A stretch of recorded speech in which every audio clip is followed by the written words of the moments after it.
அன்பே சிவம் மனமே குரு என்றுணர்த்திய குருவே போற்றி. எனக்குள் இறைவனை உணர வைத்த குருவே போற்றி.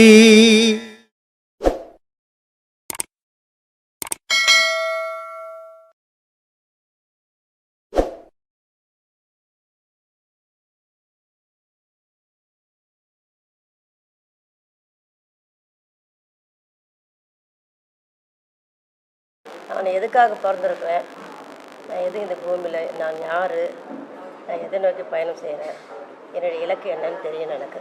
என்ன வயசுமா? எனக்கு 63. 69 வயசு. 63. 63. 23 வந்திருந்தீங்கன்னா நீ யாரு, நீ எதுக்காக பிறந்தன்னு தெரிஞ்சுக்கின்னு இருக்கலாம். ஆனால் 63 தெரிஞ்சுக்கிறது கஷ்டம். 63 உன் யாரு, நீ எதுக்காக பிறந்தன்னு தெரிஞ்சுக்கிறத விட உன் நினைவுகளை உயிரோடு கலந்துடு. அதோட கலந்துட்டீங்கன்னா அடுத்த பிறப்பு பிறந்த உடனே நீ அதிலேயே வந்துடுவ. அதனால இந்த உபதேசம் இப்போ மனுஷனுக்கு ஒரு மனிதன் பிறந்து வாழ்ந்து இறந்தான்னா அவன் கூட வர்றது பாவமும் புண்ணியம்னா வேற எதுவும் வராது. கணவன் வரமாட்டான், மனைவி வரமாட்டான், பிள்ளைங்க வராது, சொத்து சுகம் வராது. அவன் செய்த பாவ புண்ணியம் மட்டும்தான் வரும். ஆனால் இதில் வந்தவனுக்கு பாவங்கள் அழிஞ்சு புண்ணியமும் ஞானமும் தான் கூட வரும். அதனால் இந்த உடலை மறந்துடுங்க, உயிரை நினைங்க, அந்த உயிரோட பாடத்தை பண்ணுங்க. உங்கள் நினைவு 10 வாட்டி பிறந்தாலும் மனிதனாகவே பிறப்பீங்க. இந்த உடல் மேலே நினைவு வந்தால் அது அழிய போகிற பொருள். அது அழியும் போது உடல் நாயாக பிறக்கும், கோழியாக பிறக்கும், மாடாக பிறக்கும். ஆனால் மனுஷனாக பிறக்கிறதுக்கு இன்னைக்கு இருக்கிற குறை வயசில் தேடிக்குங்க. அதான் உங்களுக்கு நல்லது. இருக்கும்போது குழந்தை வந்து தலை வழியாக வருதும் கால் வழியாக வருதுன்னு சொல்கிறாங்களே, அது அவங்கவுங்க செயலை பொறுத்துக்குது மாட்டு. அவங்கவுங்க செயலை பொறுத்துக்குது. அம்மா சும்மா இருக்க மாட்டா. அம்மா சும்மா இருந்தாலும் அப்பன் சும்மா இருக்க மாட்டான். பொம்பளையை சும்மா உட்காந்துங்கிற பொம்பளை இழுத்து போட்டு 4 அடி அடிப்பான். இப்படி அப்படி பரட்டும் போது அது பரண்டு போடும். இதெல்லாமா ஞானத்துக்கு தேவை. நம்ம பேசிட்டு இருக்கணும். டாக்டர் கிட்ட ஆஸ்பத்திரியில் நர்ஸ் பேச வேண்டியது. இதை வச்சுதான் ஜாதகமே எழுதுறாங்க. ஜாதகம் நான் பார்க்கறது கிடையாதும்மா. நீங்க பார்க்கல. ஆமா, இப்போ பொண்ணு வீட்டு பையன் வீட்டுல எல்லாம் கொடுக்கும்போது அது அவங்க பார்க்கட்டும், நமக்கு வேணாம் அந்த வேலை. நம்ம எதை வச்சு இப்போ ஒரு பொண்ணு இப்போ ஜாதகம் பார்த்து எத்தனை பொண்ணு எல்லாம் கோர்ட்டில் நிற்குது, என்ன பண்ணுறது? ஜாதகாரனை பிடிச்சி போய் தண்டனை கொடுத்துருவானா? இப்போ இந்த காலத்தில் ஜாதகமே பார்க்க வேண்டாம்னு சொல்றீங்க. மனசு ஒத்து போகணுமா? எந்த ஜாதகமும் ஒத்து வராது. தாய் தப்பம் ஒத்து பண்ணணும். மனசு எனக்கு ஒத்து போச்சுங்க, எனக்கு வாலிபம் வந்துச்சு, இட்டுன்னு போயிட்டேன்னா நாளைக்கு ஒச்சு தத்தும் போது அம்மா வரமாட்டான், அப்பா வரமாட்டான். அப்பா அம்மா பார்த்து 2 வீட்டுக்கார் சேர்ந்து கல்யாணம் பண்ணால் நாளைக்கு ஒரு கஷ்டம் ஒரு பிரச்சனை வந்தால் 4 பேரும் வந்து நிற்பான். இல்லைன்னா திக்கு இல்லாத அனாதையாக சுற்றுவேன் ரோட்டில். இன்னைக்கு அப்புறம் போய் வீட்டாண்டு போய் உட்காந்து நான் ஒன்றாவதுங்கிறேன்னா ஒரு ஒன்றாவது செல்லுபடி ஆகுது. அப்புறம் இன்னொரு கேள்வி, நம்ம ஐயா ஒரு இடத்துல சொல்லுவார், உணவு தான் கடவுள்னு சொல்லுவார். ஐயா ஒரு இடத்துல ஒருத்தர் பேசும்போது சொல்லி யூடியூப்பில் பார்த்துக்கலாம். ஒரு இடத்துல உணவு தான் கடவுள்னு சொல்லுவார். ஆமாம். இன்னொரு இடத்துல போனால் காற்று தான் கடவுள்னு சொல்லுவார். ஆமாம். இன்னொரு இடத்துல போனால் நாதம் தான் கடவுள்னு சொல்லுவார். இன்னொரு இடத்துல போனால் விந்து தான் கடவுள்னு சொல்லுவார். ஆமாம். இன்னொரு இடத்துல போனால் உனக்குள்ள கடவுள் தேர்ந்து சொல்லுவார். ஆமாம். அப்புறம் பார்த்தா நான் வெளியே போனேன், சந்திர மண்டலத்தை சூரிய மண்டலத்தை பார்த்தேன், அங்கேருந்து வந்த இல்லை யார் தான் கடவுள்? அருமையான கேள்வி சாமி, அருமையான கேள்வி. அதனால தான் இன்றைக்கி நிறைய பேர் என்ன பண்ணுறாங்க, ஐயா பேச்செல்லாம் கேட்டுக்கினேன், ஐயா மாதிரியே பேசிக்கினேன், இனி ஜெயிலெல்லாம் போயின்னுக்கிறாங்க. புரியுதுங்களா? அவர் குழந்தைக்கு ஒரு விஷயம் சொல்லுவார், சின்ன பசங்களுக்கு ஒரு விஷயம், பக்குவம் அடைஞ்ச பசங்களுக்கு ஒரு சொன்னார், வயசானவங்களுக்கு ஒரு விஷயம் சொல்லுவார். எல்லாமே ஒரே பொருள் தான், ஆனால் இவனுக்கு இப்படி சொன்னாதான்ப்பா புரியும் அப்படின்னு ஒரே பொருளை பல பேருக்கு பல விதமாக சொல்லுவார். ஆனால் எல்லாமே சத்தியம்தான். எதுவுமே சார் அதை சொன்னார் அதுதான் உண்மை, அப்போ மற்றதெல்லாம் பொய்யானா? எதுவுமே பொய் இல்லை. இந்த உடலில் உயிர் நிலச்சின்னு இருக்கணும்னா இறைவன் காப்பாற்றவே மாட்டான். அப்போது இந்த உடலில் உயிர் நிலச்சி வைக்கக்கூடிய ஒரே ஒரு பொருள் உணவு தான்ப்பா. அதனால தான் இப்போ நீ இறைவனுக்கும் படைச்சிட்டு அதே பொருளை நீயும் சாப்பிட்ற. அப்போ அந்த பொருள் தான் வேணா உன்னை மட்டும் காப்பாற்றலை, நீ தான் இறைவனை பற்றி பேசுகிற. ஆனால் இறைவனை பற்றி பேசாத ஆடு மாடும் அதே உணவால் தான் அது உயிர் வாழ்ந்துருக்குது. இறைவனே இல்லைன்னு சொல்கிற நாத்திகவாதியும் அந்த உணவால் தான் உயிராக வாழ்ந்துனுக்கிறான். அப்போது பாரபட்சம் இல்லாமல் இந்த உலகத்தை பராமரிக்கிறது எதுனா உணவு தான். அப்போ உணவு தான்ப்பா கடவுள். சரி, இது ஓகே. அப்போ உணவு தான் கடவுள்னு எப்பவுமே சாப்பிட்டேக்கலாமா 3 வேளையும்? அது வாழ்க்கையே இல்லைப்பா. அது இந்த உடம்புல உயிர் தங்கிறதுக்காக தான். சரி, இது தங்கினா போதுமானா எவ்வளோ காலம் தங்கும்? சூரியன் இங்கே இருந்த சூரியன் அங்கே போய் மறைகிற மாதிரி குழந்தையில ஒரு எருமை கண்ணுக்குட்டியே அப்படியே சுற்றி போட்டு கிடக்குமா, குழாங்கல் மாதிரி இருக்குமா. நம்ம கண்ணெதிரிலே அது பிறந்து நம்ம கண்ணெதிரிலே பால் கறந்து ஆளாகி நம்ம கண்ணெதிரிலே சாகுதுடா. இதை பார்த்து மாடா உனக்கு புத்தி வரல, உனக்கும் இதானா நடக்கும்.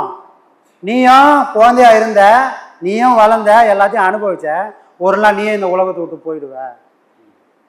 அப்போ எது கடவுள்? இந்த மூச்சு தான்ப்பா கடவுள். நீ போகிறதுக்குள்ள பட வைக்கிறது அந்த மூச்சு தான். நீ போகிறதுக்குள்ள அந்த மூச்சு பிடிச்சிக்கப்பா. ஏன்னா அந்த மூச்சு இல்லைன்னா நீ இல்லை, உன் பேரையே மாற்றி பணமாக்கிடுவான். அப்போ அங்கே மூச்சு தான் கடவுள். சோறு ஒரு இடத்துல கடவுள் என்னவர், இப்போ மூச்சு ஒரு இடமா கடவுள்ன்ட்டார். அடுத்து விந்து தான் கடவுள் சொல்கிறேன். விந்து தான் கடவுள். சரிங்கய்யா, பாடெல்லாம் பண்ணுறாங்க சாமி. அவர் சின்ன பையன், எனக்கு சாமி அது தெரிஞ்சுன்றாரு இது தெரிஞ்சுன்றாரு. எனக்கு ஒன்றுமே தெரில சாமி, நான் என்ன சாமி பண்ணுறது அப்படின்னு ஒரு வேதனை. என்ன வேதனை? அவருக்கு கிடைச்சதெல்லாம் எனக்கு கிடைக்கலையன்ற ஒரு வேதனை. இது எப்படி கிடைக்கும்? கல்ல ஒருத்தர் வந்தார், சாமி பார்வை வந்து இப்படி தடுமாது சாமி அப்படின்னு. அது வயசு.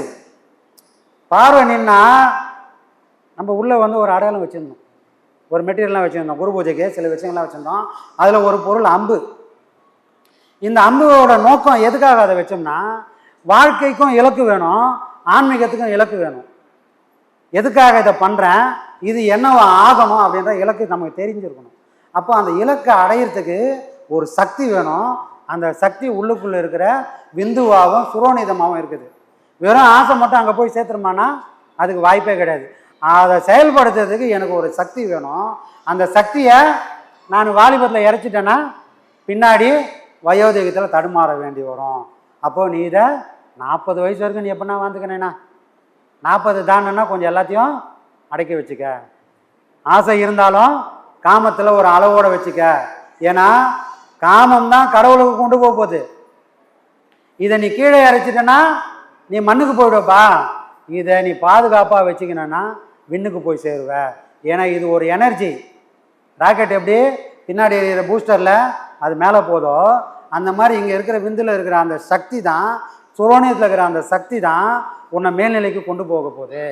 கடலில் தண்ணி எடுத்து குடிக்க முடியாத அளவுக்கு உப்பாக இருக்குது, அதில் 1008 அழுக்கு இருக்குது. சூரியன் என்ன பண்ணுறான், அந்த அழுக்கெல்லாம் அங்கேயே வச்சுட்டு சுத்தமான தண்ணியை மட்டும் ஆவியாக கொண்டு போகிறான். தண்ணியாக கொண்டு போகல, தண்ணியாக போகாது. அப்போது ஆவியாக கொண்டு போகிறான். அப்போ ஸ்தூலமானதெல்லாம் கீழே இருக்குது, சூட்சுமம் மட்டும் மேலே போகுது.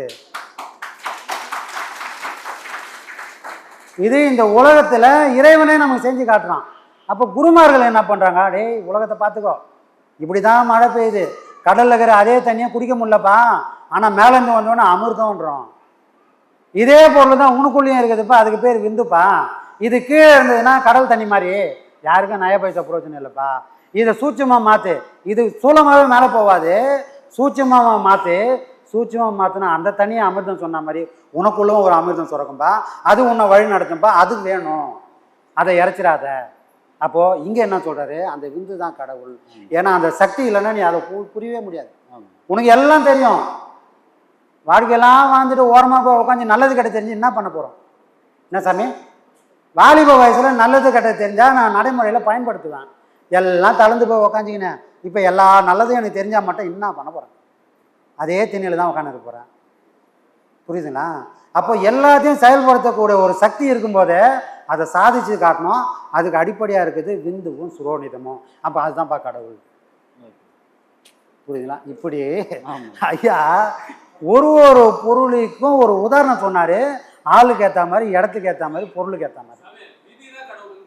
ஆமாம், பிறந்ததுலேருந்து அது கணக்கு பார்த்துனே தானே இருக்குது. அதுலேருந்து நம்ம தப்பிக்கவே இல்லையே. ஏன்னா எழுதின எழுத்து சாமி, எழுதின எழுத்து. ஒரு மகான் இருந்தார் சாமி, அவர் மிகப்பெரிய சித்தர். அவர் காலில் வந்து அடிபட்டு ஒரு புண்ணாகி போச்சு. மிகப்பெரிய சித்தர். அவர் வாழ்நாளில் பல பேரை குணமாக்கிறார். அவரை தேடி வந்த எல்லாரும் குணமாக்கியிருக்காரு. ஆனால் அவர் காலில் சீவு எடுத்து புழு பூச்சி நெண்டு தான். இது ஒன்றோட ஒன்று சண்டை போட்டு கீழே வந்து உந்துது. அப்போ அவர் பார்க்குறாரு, டேய் ஏன்டா சண்டை போட்டுக்கிறீங்க சும்மாண்ணா, இந்த உடம்பெல்லாம் உங்களுக்கு தான்டா, இந்த உடம்பு உங்களுக்கு தான். சத்தம் போடாமல் சண்டை போடாமல் சந்தோஷமாக சாப்பிடுங்க, ஏன் வச்சுக்கிறீங்க? இந்த உடம்பே உங்களுக்கு தான். யாரு? சித்தர்கள். அப்போ விதியை வெல்லக்கூடிய வழி என்னன்னா, எதை வந்தாலும் ஏற்றுக்கிறனால விதியை வெல்ல முடியும். எல்லாத்துக்கும் உட்காந்து மூலையில் உட்காரனால விதியை வெல்லத்துக்கு வாய்ப்பே கிடையாது. மதியன்னு ஒன்று கொடுத்ததே விதிக்காக நீ போராட வேண்டியது தான்.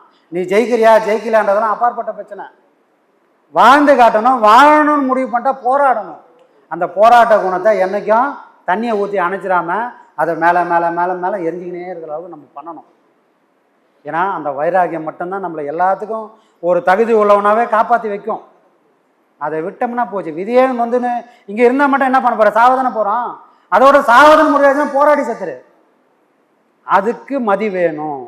என் வாழ்க்கை நான் இதான் முடிவு பண்ணிட்டேன், அந்த வாழ்க்கையில் என்ன ஆனாலும் நின்று சாதிப்பேன். அதுதான் சாமி ஹரிச்சந்திரன் வரலாறு. விதிப்படி அவன் அனுபவிக்க வேண்டியது 1000 இருந்தது. ஆனால் அவன் தண்ணியிலே மாறவே இல்லையே. அவன் தண்ணியிலே மாறாதனால தானே இன்ன வரைக்கும் பேசினுக்கிறோம்.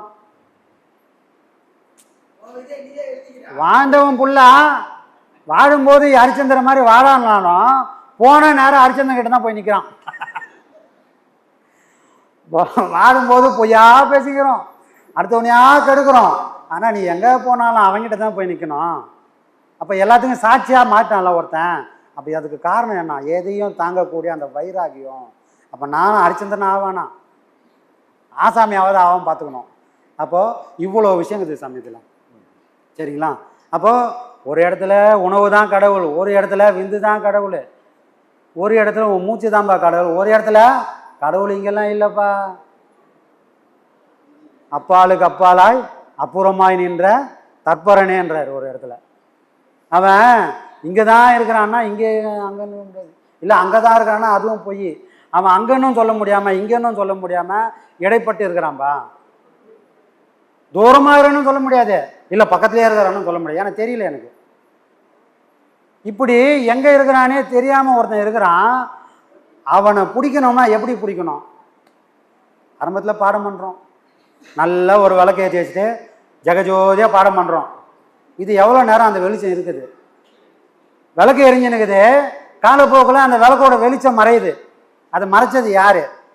விளக்கு எரியும் போதே ஒரு இருள் வந்து மூடி இருள் ஆகுது. அப்போ அந்த இருள் அங்கே கொண்டு வந்தது யார்? எரியும் போது இருள் வர வேண்டிய அவசியம் இல்லை. ஆனால் ஒளியோட ஆரம்பித்த அந்த பயணம் இருளில் கொண்டு போய் சேர்க்குது. இந்த இருள் வந்து ஒளி ஒன்று வரப்போகுது. இந்த ஒளி தான் வெட்ட வெளிக்கே நம்மளை கொண்டு போக போகுது. அதுக்கு பேர் பால்வெளி. என்ன வெளி? பாழா போனவன்ற மாதிரியே பால்வெளின்னு ஒன்று இருக்குது. அதில் தான் இறைவன் இருக்கிறான். அங்கே போனோம்ப்பா. நீ இந்த கூட்டிலே உட்காந்துன்னு ஆசைப்பட்டுருக்காத. இந்த கூடு ரொம்ப நாளைக்கு அதுக்கு தகுதியாக இருக்காது. இந்த கூடு இருக்கும்போதே அங்கே ஒருத்தன் இருக்கிறான், அவனை பிடிச்சிக்கோ. சரிங்களா? இதுதான் சாமி. இது அவங்கவுங்க தகுதிக்கு ஏற்ற மாதிரி ஐயா விதவிதமாக சொல்லுவார். ஆனால் ஐயாவோட பேச்சை கேட்டவங்க அவங்க வசதிக்காக போய்க்கினே இப்போ ஜெயிலுக்கு போயிருந்துறாங்க.